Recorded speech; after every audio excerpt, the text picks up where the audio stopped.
Então, bom, o poema tem por título Já não me importam os bilhões de estrelas. Já não me importam os bilhões de estrelas que a Via Láctea exibe aos nossos olhos. Os olhos, quando o luto é mais pungente, choram as perdas, que são como frutos, que caem dos ramos quando a noite é rica em luzes que distraem os corações. Já não pergunto se a vida existe e estende a mão aos nossos telescópios, nem me surpreendo de que os microscópios consagrem o seu tempo às bactérias e aos vírus que agridem nossos corpos. A mim me basta a extensão do mundo, no qual habito e onde o egoísmo de alguns produz até abismos de ódio, de incompreensão do próximo. A vida é bela em si, ela exulta na sua finitude.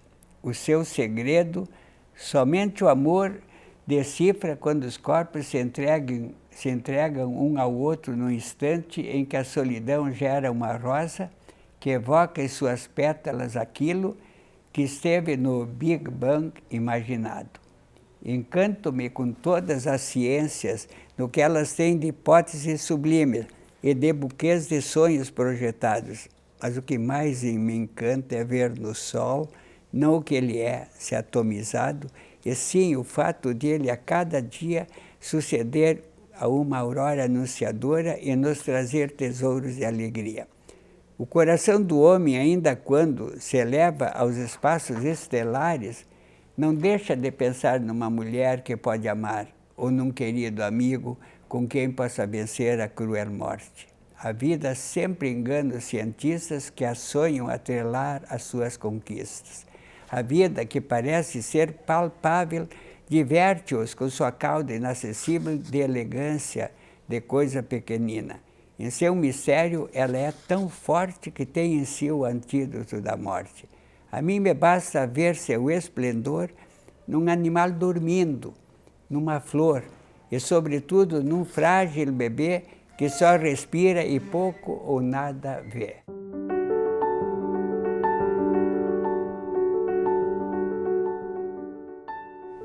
Muito bonito. Não é, realmente. É muito humano, né? É muito humano, precisa um conhecimento e uma vida mesmo para ter escrito. Ele é desse ano? Agora foi feito, eu acho que não faz nem um mês. Que maravilha.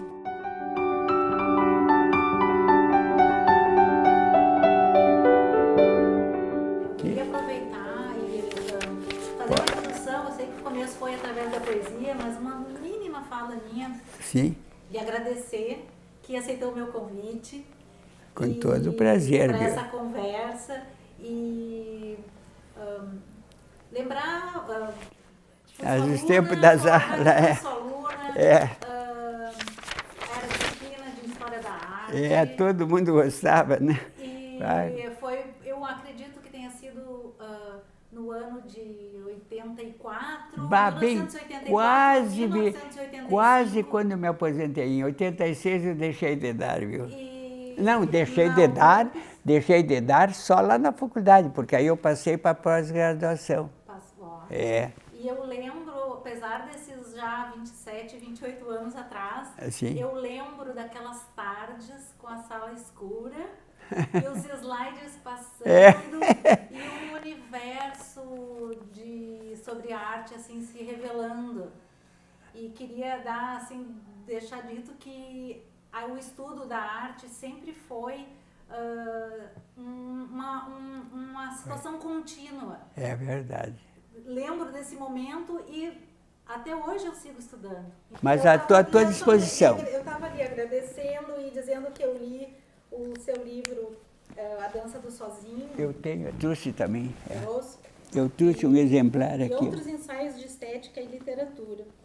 E eu me deparei num capítulo que tem o mesmo nome do título do livro, né? Sim. Especialmente nessa parte do diálogo, é um diálogo, né? Sim. Sobre a irrepresentabilidade da arte abstrata. Tu sabe. Em cima desta parte que eu elaborei as perguntas. Não, eu vi. Eu gosto muito desse diálogo aqui, desse livro, porque ele causou muita impressão, viu? Ele causou... A mim causou impressão, tanto que eu foquei todas aquelas perguntas e eu vi que tu fizeste... um pouco. Eu nunca recebi um questionário tão cuidado como o teu. Eu queria lançar as perguntas, né? Não, muito sério. Na expectativa de fazer uma ligação não. daquelas aulas que eu tive naquela tarde com a tarde de hoje para receber mais uma aula. Não, viu? Olha, não, o que tu fizeste aí me surpreendeu. E por isso que eu também te respondi de uma forma relativamente breve, mas muito refletida e até com algum humor. Tu pode ter notado. Muito bom humor junto também, né? Alguma coisa... que a gente absorve, relaciona com o si próprio. O que eu digo, então, já que ela já, eu vi, já que ela leu o livro com tal profundidade, a ponto dela fazer essas perguntas de uma forma impressionantemente, vamos dizer assim, clara, explícita e precisa, eu digo, vou responder para ela também agora com algumas variantes que me ocorrem depois de toda essa mudança que houve com a internet e tal, né? Eu vou dar para a Karen alguma coisa até nova para eles nos encontros com esse canadense, que me pareceu muito sério também, né? Poderem debater e levantar, porque agora nós estamos numa situação especial, viu, Karen? Não, temos que, ao mesmo tempo, manter a lucidão sobre os clássicos do passado e, ao mesmo tempo, nós precisamos também fazer uma espécie de abertura do olhar para coisas que no primeiro momento nos causam o mesmo espanto que causou a revolução da imprensa quando Gutenberg fez o surgimento do livro. E por isso aí no livro eu gostaria para valorizar também isso, para que as pessoas não caiam na ilusão de achar que tudo que é moderno é melhor que o passado. Não é. É outra coisa, mas não é melhor. Pode ser até inferior. Porque há coisas de Michelangelo, de Rembrandt, de Kandinsky, de Mondrian até, que são inultrapassáveis. Ou então até do Pollock aqui, desses últimos também, que começaram a criar coisas maravilhosas, né? O que nós temos, no meu entender, que fazer é seguir aquele princípio que foi dito pelo próprio Jesus. O homem sábio tira do seu tesouro coisas novas e velhas. Quer dizer, uma mulher inteligente jamais vai atirar pela janela as joias que pertenceram à avó, que eram talvez safiras, rubis, esmeraldas, brilhantes. Ela vai dizer, não, isso eu quero. Mas também, por que eu vou desprezar uma bela bijuteria, uma outra coisa que surgiu depois? Porque não vou. Então, eu acho que em arte é isso que nós devemos fazer. Perfeito. Pode fazer pergunta, pode. Eu vou repassar as perguntas, a gente já pode começou a trocar um pouco de informação sobre elas, mas as derivas estão todas autorizadas. Não é assim... então, o senhor cita o filósofo Martin Buber. Eu queria focar na frase que ele falou, e a que frase eu toquei muito.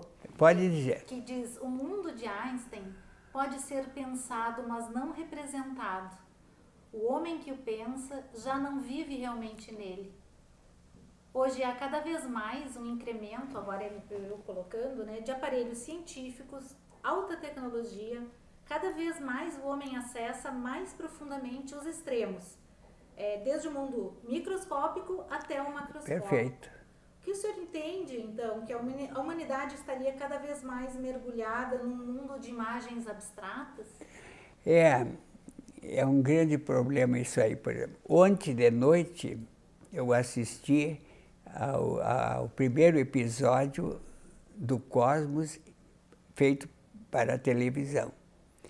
E aí eu vi eles tinham que dar uma ideia do Big Bang, Big Bang e da evolução do cosmos, não é?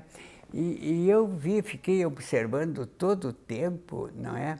A dificuldade que eles tiveram, porque ele jogava com imagens, né, de galáxias, de explosões estelares, de planetas, de nuvens, de sugestões variadas, mas o que a gente guardou mais foram fatos, vamos dizer assim, da natureza perfeitamente observáveis por qualquer pessoa. Por exemplo, ele mostrou que as borboletas tiveram um papel muito grande na difusão do pólen, permitindo, portanto, que as plantas pudessem se tornar frutíferas, né? E assim outras coisas que ele apresentou aí de concreto.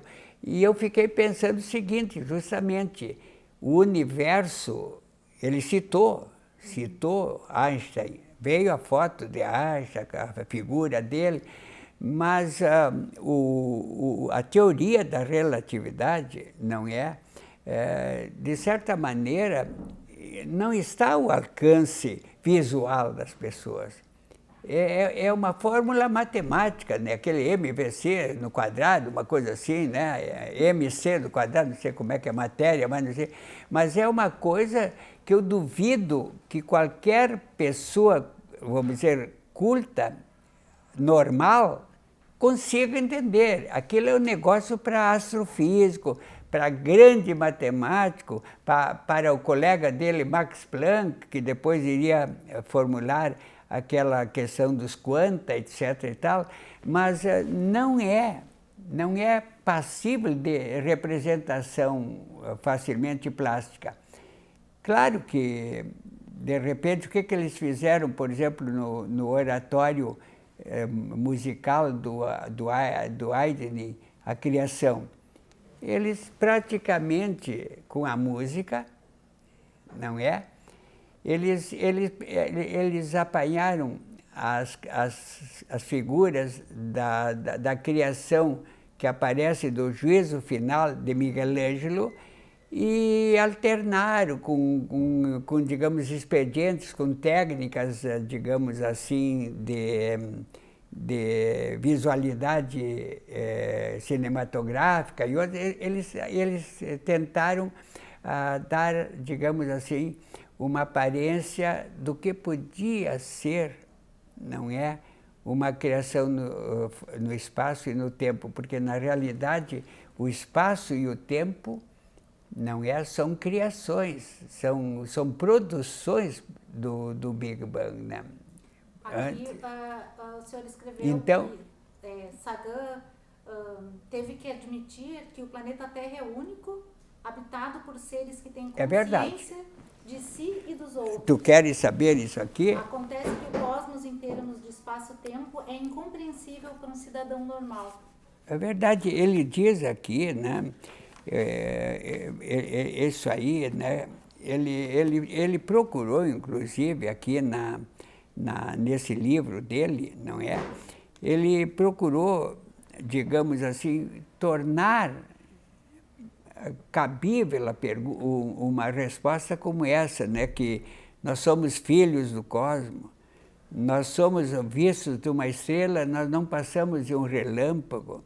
Ou quando ele diz, para espanto nosso, né? Ele diz, o Sol é uma estrela vulgar, mesmo medíocre. Eu consegui colocar essa frase num poema, que provavelmente quando meus leitores foram ler, não é, eles vão ficar também surpreendidos, mas a frase eu ponho em itálico para eles notarem que não é minha, de um dos grandes astrofísicos, que é Sagan, que recebeu 5, 6 prêmios dos mais altos que a humanidade dá.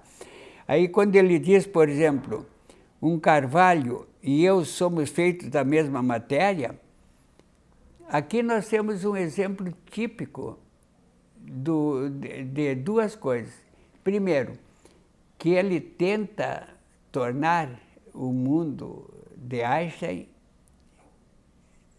encapsular o mundo de Einstein numa fórmula que nós podemos verificar. Eu conheço Carvalho, não é? E conheço também,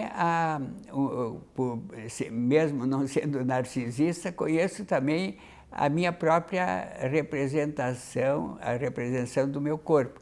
Então, eu já tenho aqui uma visibilidade tradicional, porque um Carvalho, o Constable pintou vários Carvalhos, né? É um grande pintor romântico inglês, ou então o Gainsborough também, né? Mas, e também a figura humana foi muito pintada pelo longo dos séculos, tanto assim que o próprio Rembrandt pintou 80 autorretratos, né? Muito bem, mas quando ele diz assim, essa frase assim, um Carvalho e eu somos feitos da mesma matéria, página 48 dessa edição da Gradiva de 1984, né? Quando ele diz, o problema todo é na segunda parte. O que entende por matéria? E aí eu digo, a matéria do Carvalho e a matéria do eu é representável. Mas eu pergunto, como representar átomos? Que eu vi ontem também naquele digamos, vídeo, e eu olhava para aquilo e não tinha uma consciência de que aquilo eram átomos, né? Porque, de repente, eram figuras que, para mim, pareciam quase signos matemáticos. Portanto, indecifráveis para mim. Então, quando eu digo ali que já existe, portanto, uma abstração nas ciências e uma abstração na arte, nós temos que ter o bom senso de imaginar que elas são diferentes, as abstrações. As abstrações matemáticas, ou abstrações físicas, ou até astrofísicas, né? Elas são de um caráter que os próprios cientistas não conseguem imaginar, porque quem é que vai conseguir imaginar, como ele fala aí, aqui? Vamos dar um exemplo do que ele diz. Espera um pouquinho aqui. Eu tenho aqui uma frase que é muito interessante, não é porque ele fala do livro. Vamos então ir para essa fase aqui no capítulo 11 desse livro, não é? Que é o Cosmos. Vamos lá, e eu vou ler para vocês, que vocês vão ficar meditando provavelmente essa frase. Quer ver? Ó? Um livro é feito de uma árvore. É um conjunto de partes lisas e flexíveis, que ainda se chamam folhas, impressas em caracteres de pigmentação escura. Dá-se uma vista de olhos e ouve-se a voz de outra pessoa, talvez alguém que já tenha morrido há milhares de anos. Através dos milênios, o autor fala com clareza e em silêncio dentro da nossa cabeça, diretamente para nós. A escrita foi talvez a maior das invenções humanas, ligando as pessoas, cidadãos de épocas distantes que nunca se chegaram a conhecer. Os livros quebram as cadeias do tempo, provam que os seres humanos são capazes de exercer a magia. Alguns dos autores mais antigos escreveram sobre barro, a escrita cuneiforme. O antecessor remoto do alfabeto ocidental foi inventado no Próximo Oriente há cerca de 5.000 anos. O objetivo era manter registros, a compra de cereais, venda de terra, os triunfos do rei, os estatutos dos sacerdotes, as posições das estrelas, as orações aos deuses. Durante milhares de anos a escrita foi ciselada em barro, etc. Agora eu vou pular e vou ler para vocês uma coisa bem interessante que ele diz assim.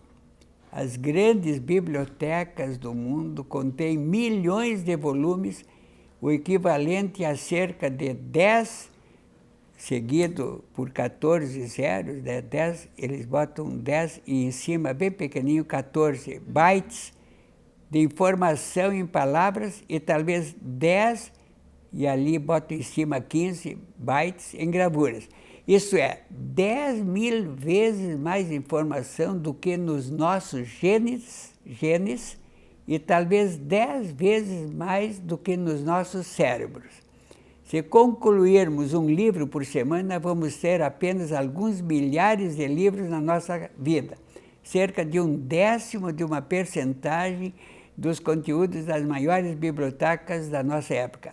A arte consiste em saber que livros ler. Aí eu digo para vocês, vocês estão vendo aí que ele está louvando muito um livro. E eu aproveito para dizer para vocês que ele está louvando também a arte visual. Por quê? Porque ele falou em gravuras. Podia ter falado também em pinturas, podia ter falado até em estátuas, em peças de escultura. E nessas peças de escultura ele também cita o número de bytes de informação necessários. Portanto, não é... aí vocês têm uma prova de que nós temos que ter sempre um pé assentado no passado, vamos dizer, no conjunto de informações, de valores, de estesias, de mitos que vieram do passado, e outro pé não é assentado nessas descobertas astrofísicas, cosmológicas, matemáticas, não é? E assim por diante. E, claro, vem então a pergunta, mas você pode representar o mundo atual de Einstein? Eu não vejo, por enquanto, nos artistas plásticos, não é, uma criação à altura das descobertas cosmológicas. Eu acho que é muito cedo. Nós estamos ainda sob o impacto do espanto, da surpresa, da digamos, infinitude, por assim dizer, da coisa que eles no passado não tinham, porque, por exemplo, quando o Miguel Ângelo pintou aqueles maravilhosos afrescos da Capela Sistina, ele ainda vivia sob o impacto anticopernicano, sob o impacto do sistema de Ptolomeu. Então, a Terra era o centro do universo, né?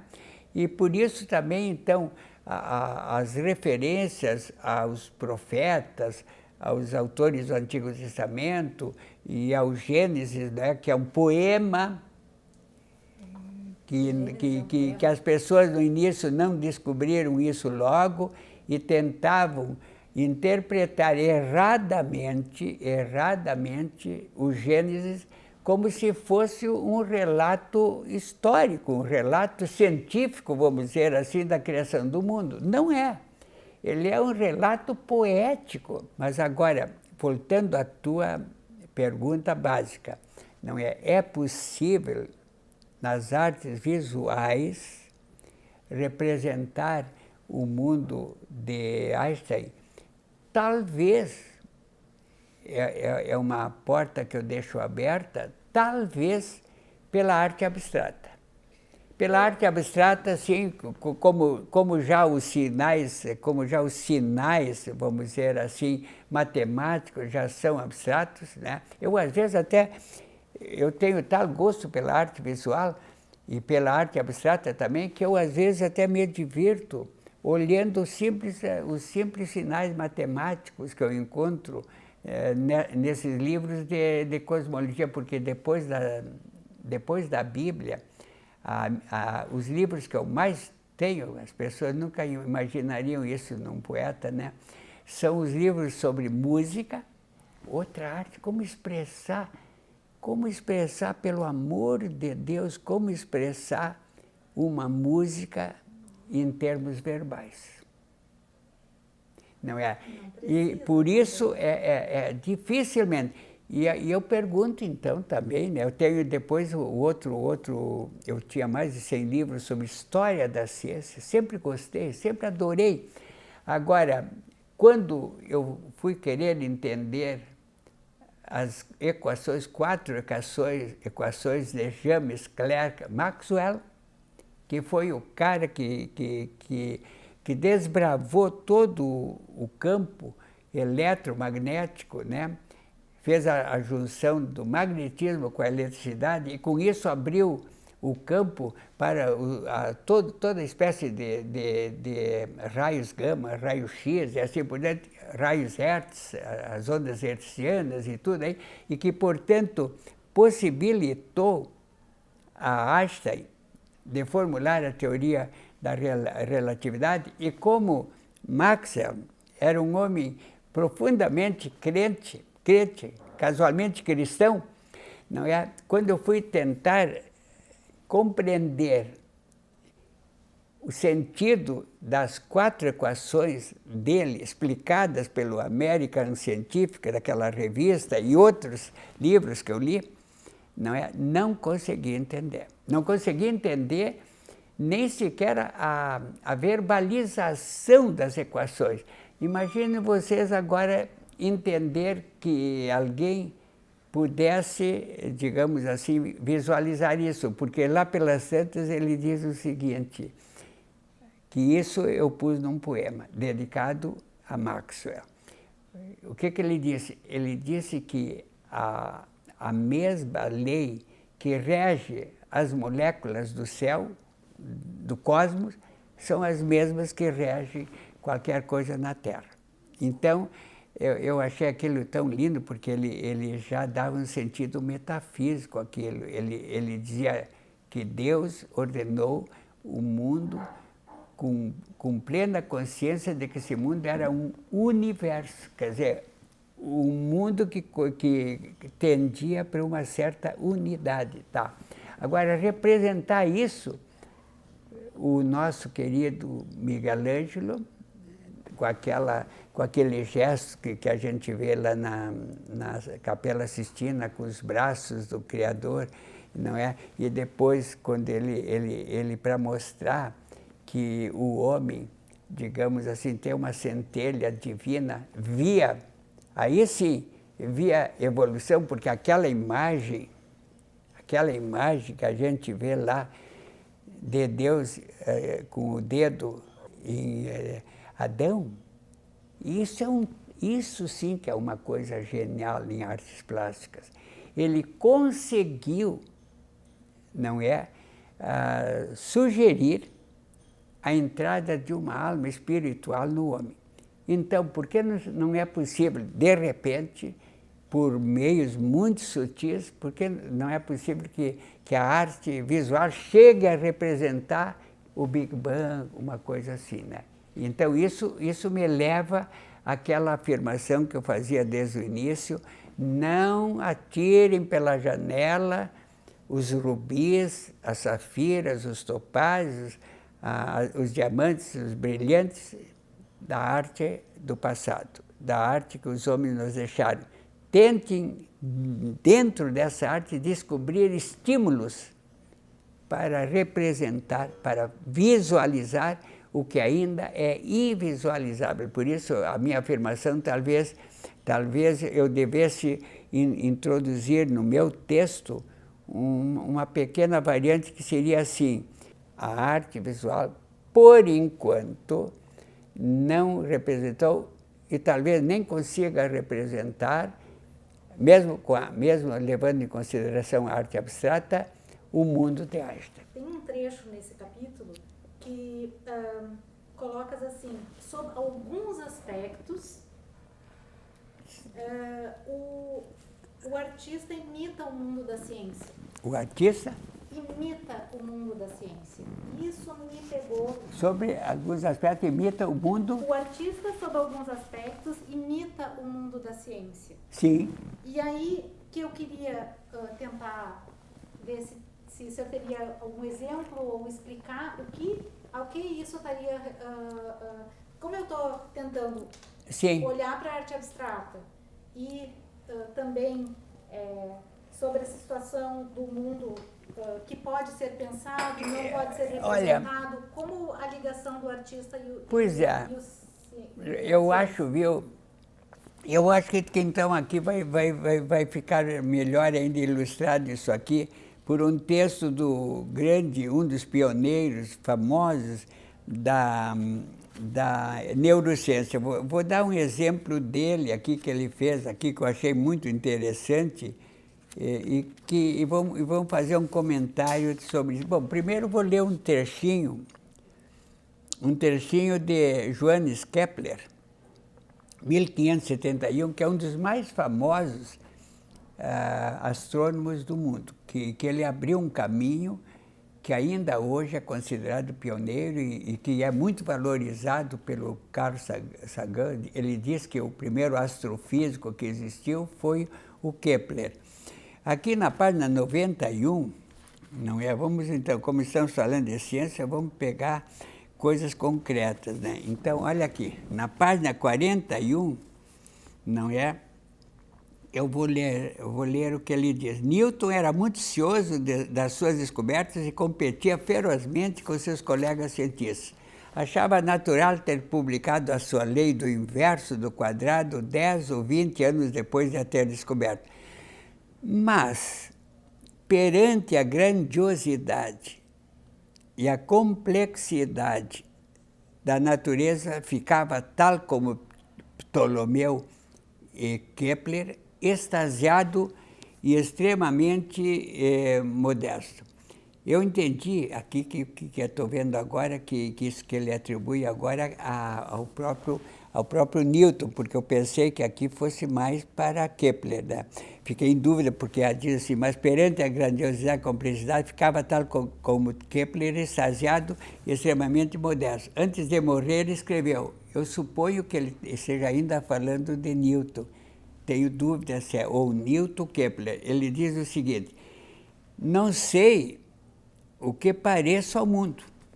Aos meus próprios olhos sou apenas um rapaz que brinca na praia e se diverte, que de vez em quando encontra um seixo mais liso ou uma concha mais bonita do que o costume, enquanto o grande oceano da verdade permanece por descobrir diante de mim. Eu digo assim, quando eu falo ali que o artista imita o artista, eu penso em textos como esse aqui, ou então o de Sherrington.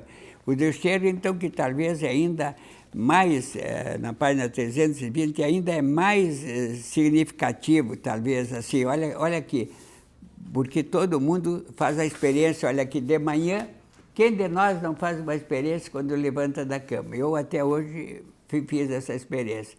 Charles Sherrington, com Sherrington, Charles Sherrington, imaginou que seriam assim as atividades do córtex cerebral no momento de despertar.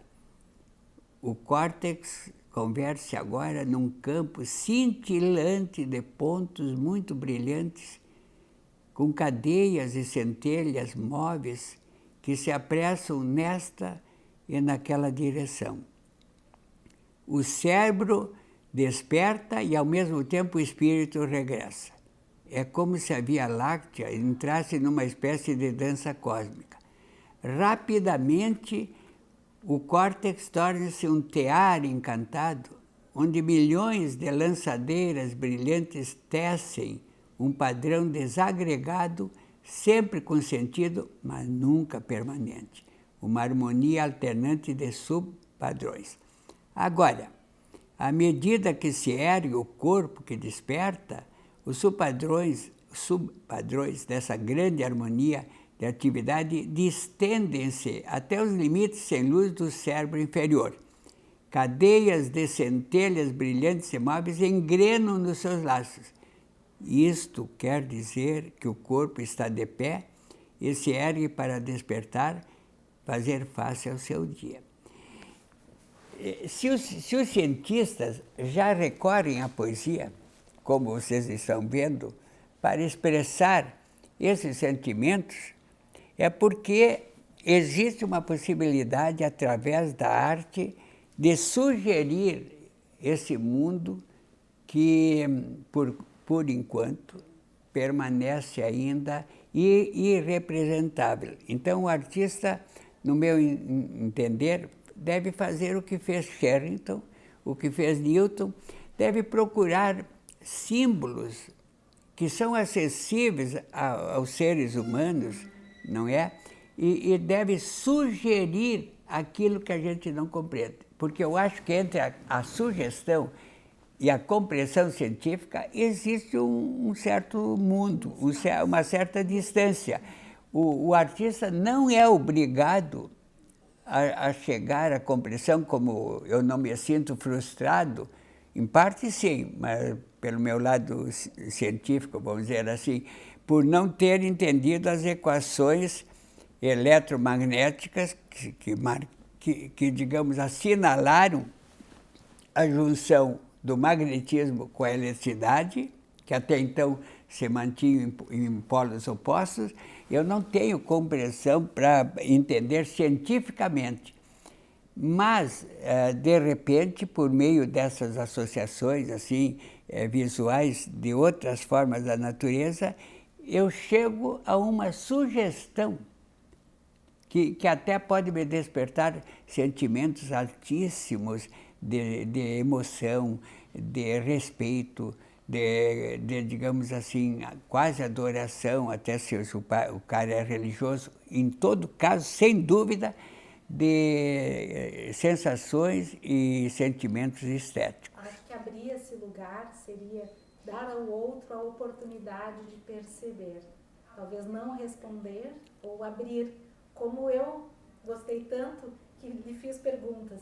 Super precisas e também recebi as poesias. Não, e até viu, e até eu vendo umas coisas que tu fizeste, umas coisas assim, meio espiraladas e coisas que tu, de uma criação tua, eu pensei até, olha, a Karen já está sugerindo, através de uma arte extremamente purista, porque tu não usou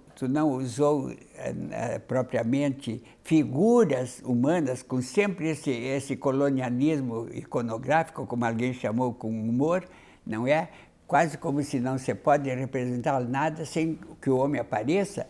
Tu usaste figuras geométricas e cores. Duas cores que me apaixonam. As figuras geométricas, porque elas são, digamos assim, são figuras sugestivas, né? Porque tu olha um cubo, olha um círculo, os gregos consideravam o círculo a figura mais essencial, porque a circunferência, tanto assim que aparece até num poema de Dante, né?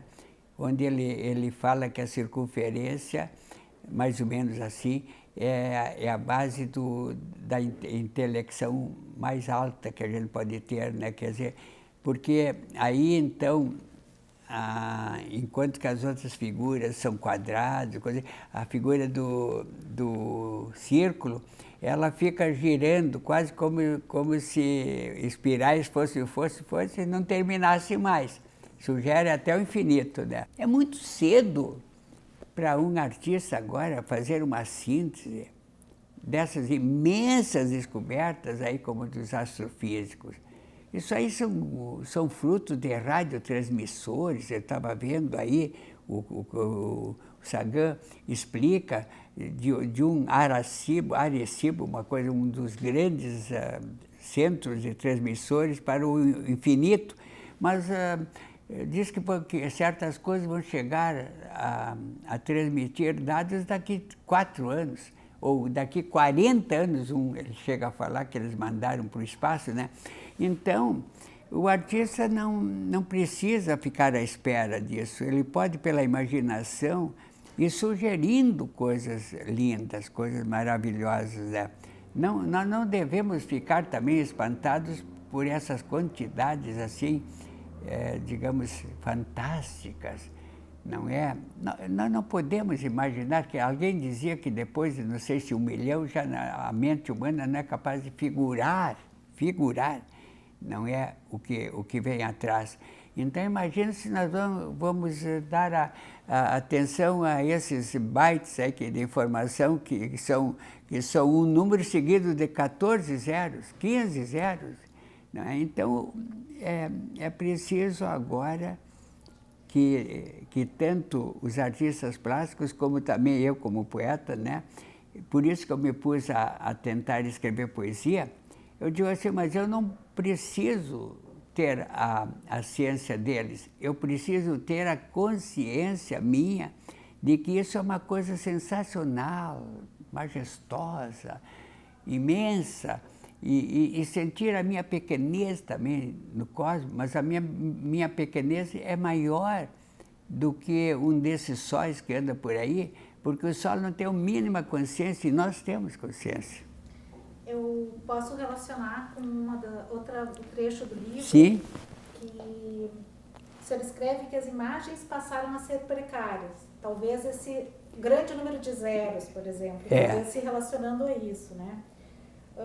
A evolução desses equipamentos tecnológicos gera cada vez mais imagens com mais nitidez. Né? Sim. Há alguma relação com a medida da dimensão física do próprio ser humano que a gente estaria perdendo ao trazer essas imagens? Então, o senhor recém falou dessa sensação do eu, né? Os equipamentos tecnológicos cada vez trazendo imagens mais nítidas. Não tem dúvida, viu, que a ciência vai adiante, né? A ciência vai adiante. Quando aquele holandês Leeuwenhoek, uma coisa assim, uma coisa que inventou o microscópio, eu vi aí, ontem eles também passaram no primeiro episódio do Cosmos, ele pegou uma gota d'água para ver o que tinha dentro de uma gota d'água, né? E então é lógico, né? Quando agora a gente vê as técnicas que nos salvam a vida, às vezes eu mesmo tive que fazer chapas de ressonância magnética, ressonância magnética. Se não houvesse o Maxwell, nós não poderíamos ter feito isso aí, nem tampouco aquela primeira fase que é os, como é que se chama, aquelas outras, antes da ressonância magnética, tem a ecografia, por exemplo, e coisa assim.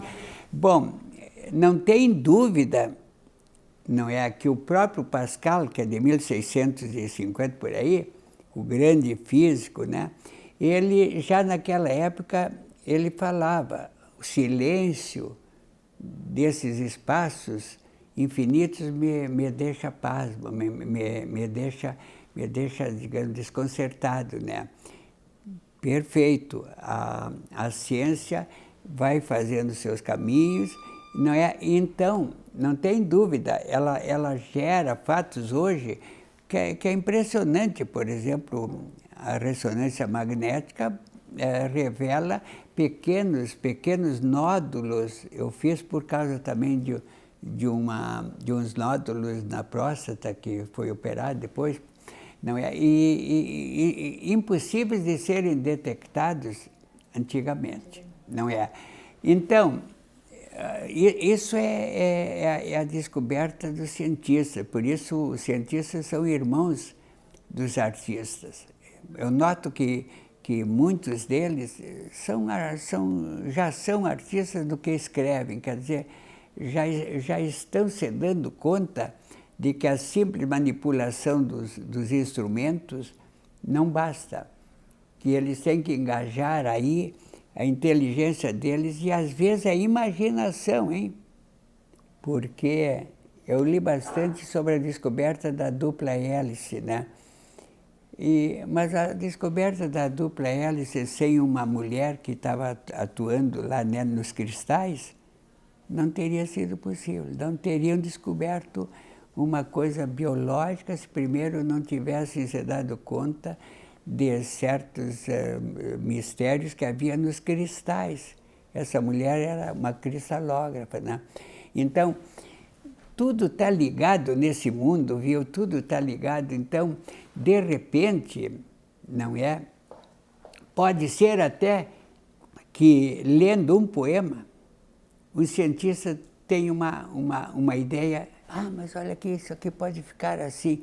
Ou vendo uma obra de arte, de repente um artista se comova e diz, vou me tornar astrônomo. Aliás, aconteceu também um pouquinho com o próprio Sagan, porque ele tinha 9 anos, quando ele quis saber o que eram as estrelas, e chegou na biblioteca, olha, ele foi na biblioteca da cidadezinha dele, e aí a senhora que o atendeu, ele disse, eu quero um livro sobre as estrelas.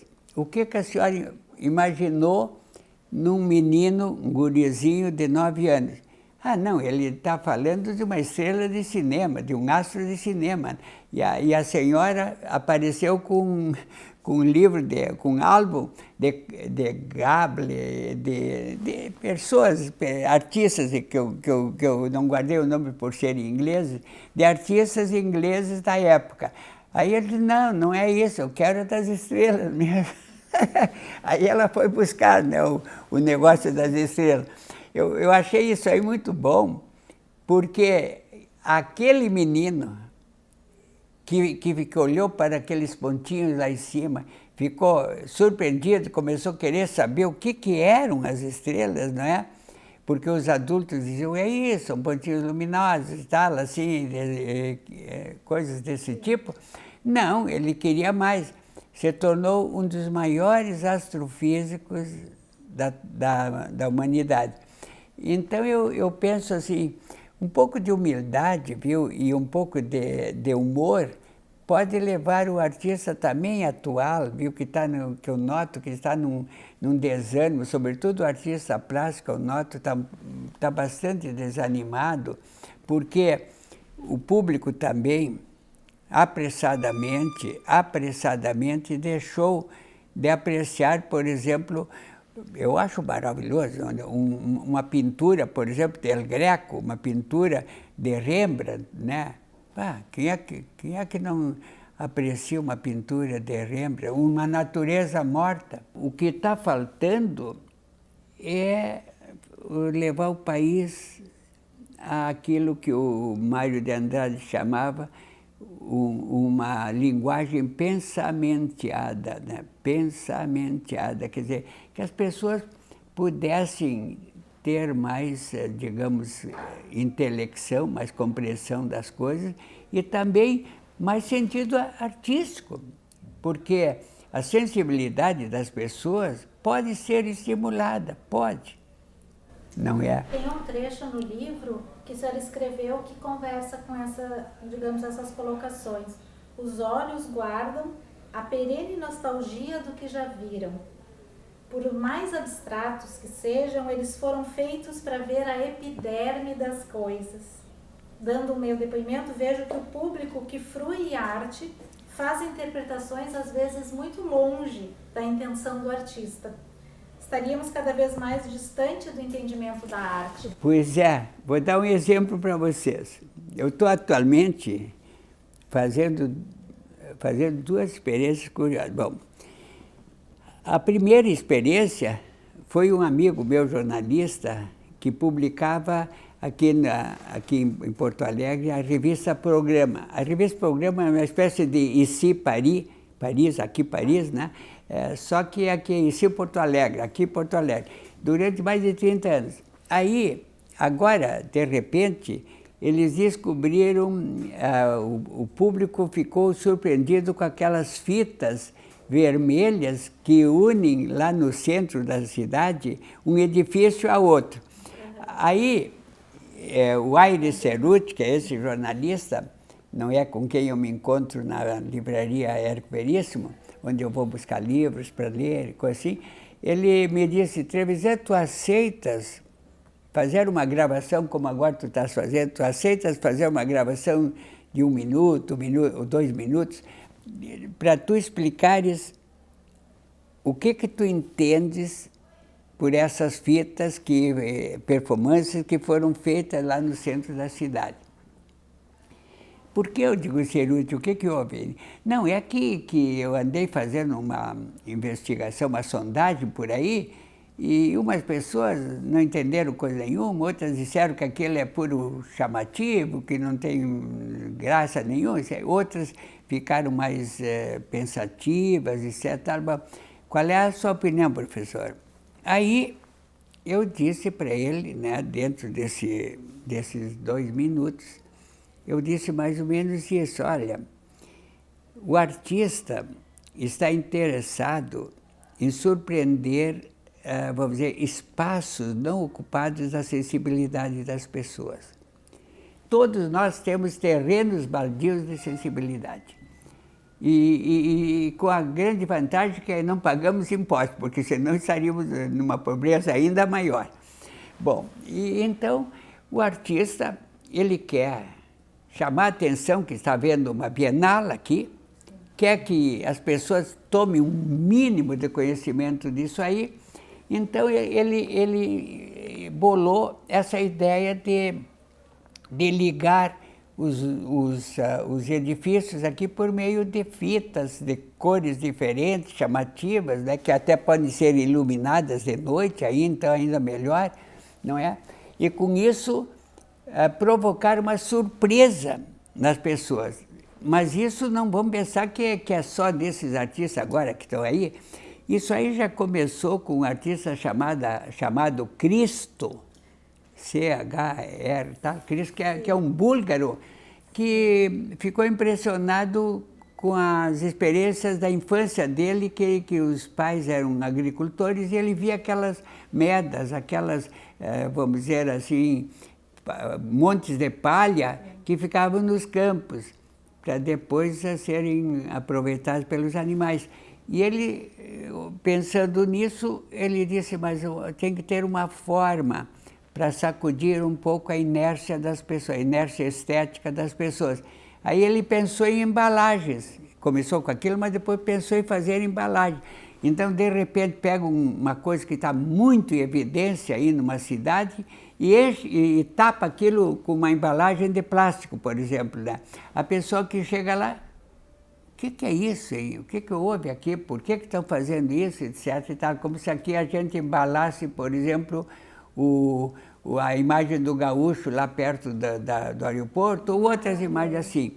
Agora, eu fico pensando de uma coisa ultimamente que me tem provocado muita atenção, aquele grande neurocientista da França, Changeux, se escreve C-H-A-N-G-E-U-X.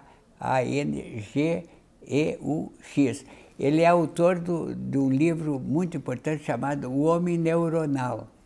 E esse grande neurocientista escreveu também um livro maravilhoso sobre arte plástica do século XVIII, coisa assim, que ele se interessou e com tanta finura, não é, que me encantou. E ele também, ele é uma pessoa que não transpõe, não ultrapassa os limites da neurociência, mas deixa sempre uma porta aberta para uma explicação metafísica do ser humano.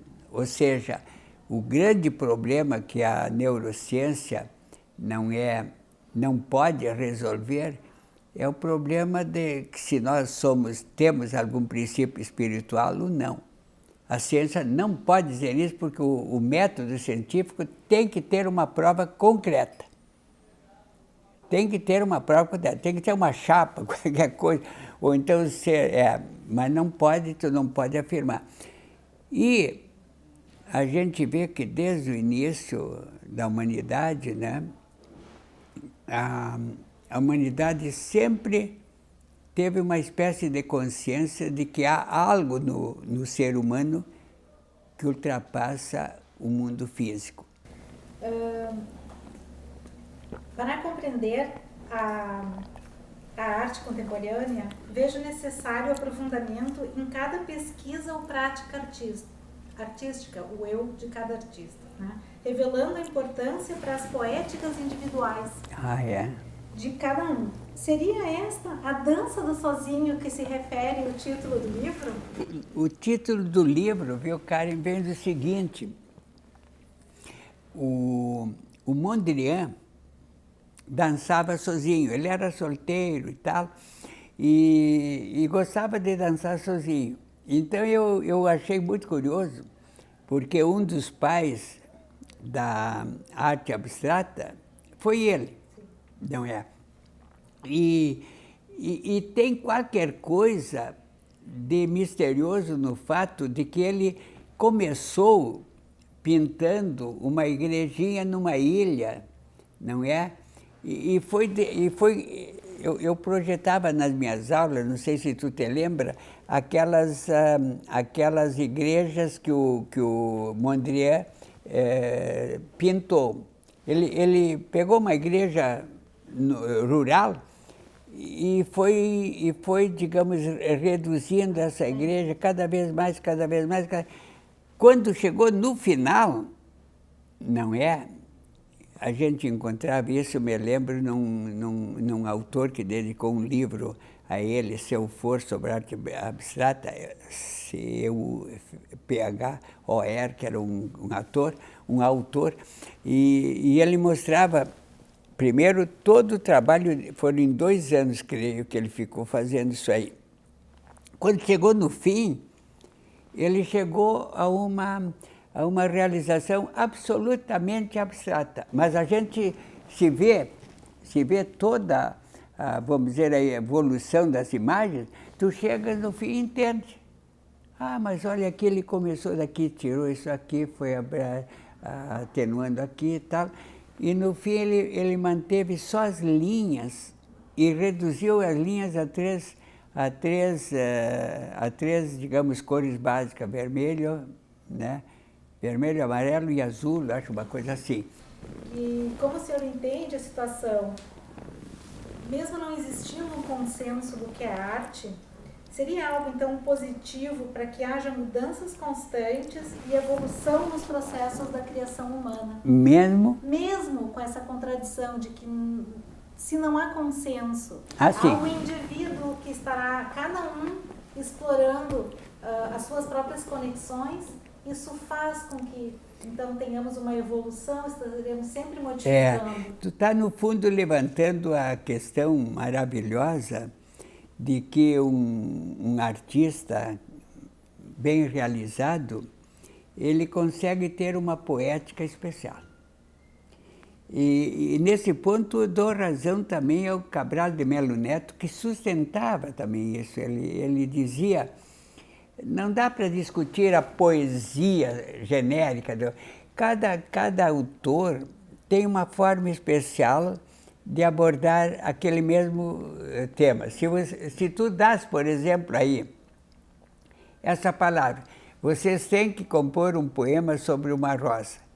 Cada um vai dar um menos. Um vai pensar numa tia que teve, outro vai pensar numa flor, outro vai pensar no mistério que tem a rosa, assim por diante. Ou qualquer tema que tu der aí, cada um vai abordar. Então, alguns, claro, como esquecer, por exemplo, as introversões, por exemplo, de Rembrandt. Por que ele fez quase 90 autorretratos? É porque ele se deu conta de que a vida é temporal, de que a vida não fica nunca parada num determinado retrato. Esses encontros, por exemplo, que eu vi que vocês fazem com pessoas do Rio de Janeiro e tudo, eu acho isso muito importante, porque essa pessoa que orienta vocês, ela está estimulando a vocês saírem de quadros específicos, mas dentro do que você sente.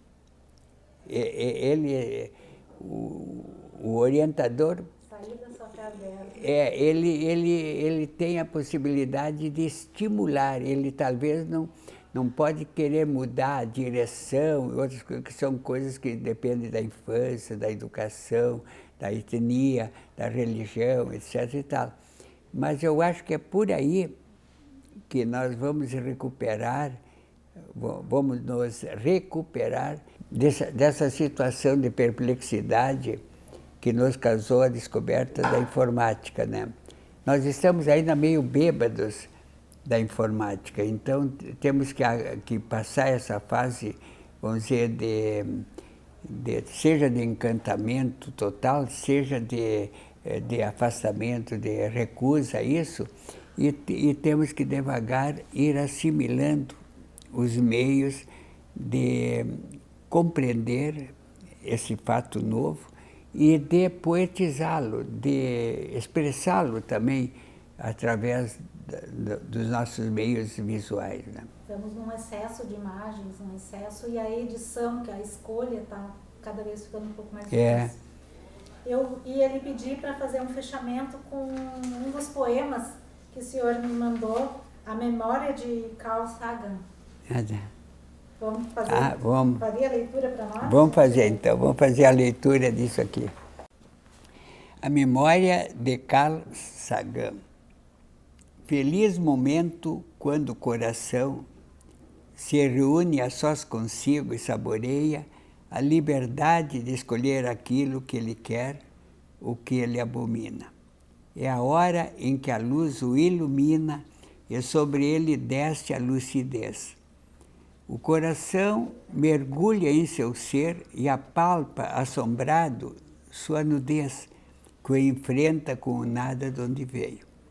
Ao coração é dada, em tal instante, a terrível ocasião de aceitar-se sem opressão e sem nenhum disfarce na sua condição de ser mortal.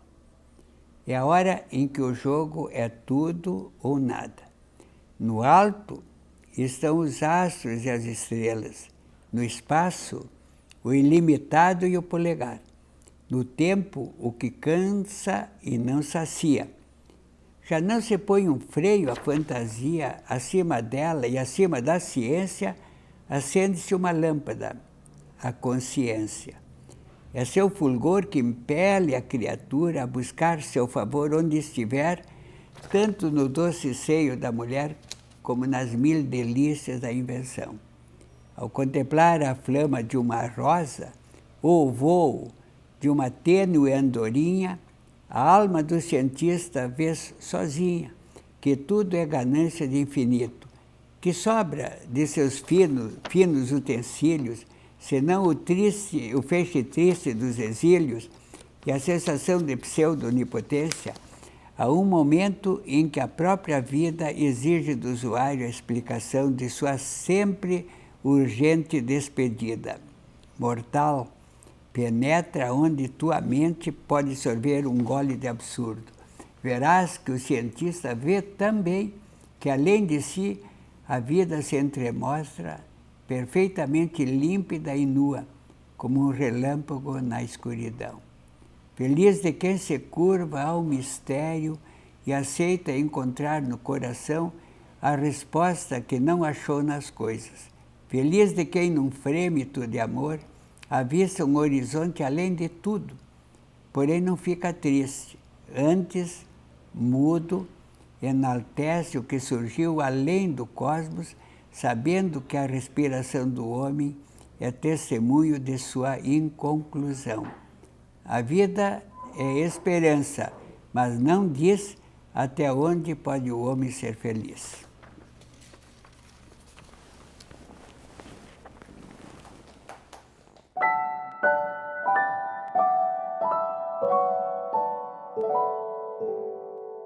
Eu visitei a capela de Rothko, no sul dos Estados Unidos.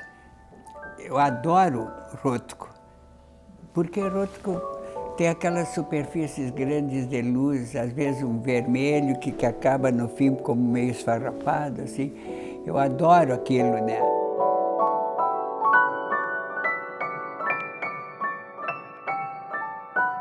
Tu deve ter lido também aqui o que eu escrevi sobre Cézanne, né? Porque eu adoro isso aqui. Aí, ó, Paul Cézanne, o descobridor do continente da forma, 113. Lê isso aí, tu vai ver que tem coisas muito bonitas aí, que eu fui visitar o ateliê dele em Aix-la-Chapelle, fui lá.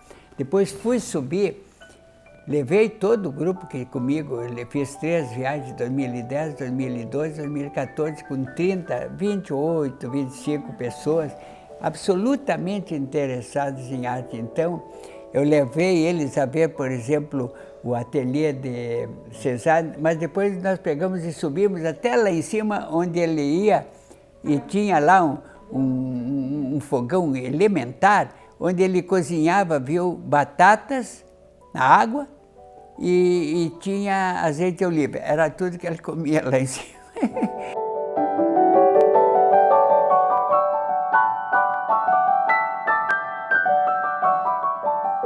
Somos uma espécie tão rara como ameaçada.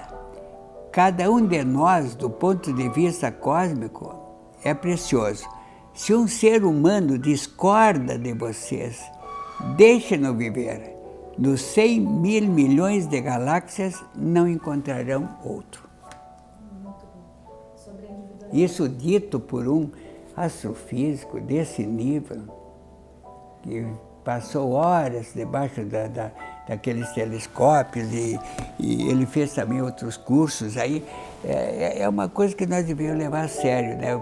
A existência, por exemplo, de uma guerra na Ucrânia é algo para mim absurdo que eu não consigo e não conseguirei jamais entender.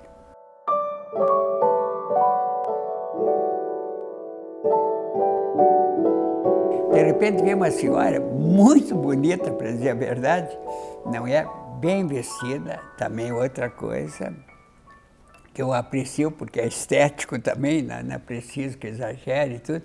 E ela veio, e bem alta também ela era, e para ali onde estamos e ela educadamente pede para os dois que estavam me ouvindo e tal, vocês permitem que eu fale aí uma palavra para o professor Trevisan, né?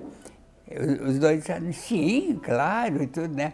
Aí ela disse assim, não, é que eu participei de uma das viagens do professor Trevisan, ou duas, para a Europa. E acompanhei todas as explicações que o professor dava em cada local que ia, cada objeto de arte, seja vitrais, seja peças, seja, vamos dizer, de repente, esculturas e tal, né? E eu queria apenas dizer que fiquei muito contente agora de ver que o professor está muito bem, está com a memória muito boa, está fisicamente também bem, que me dá muita alegria, porque foram momentos da minha vida muito gostosos, muito deliciosos, né?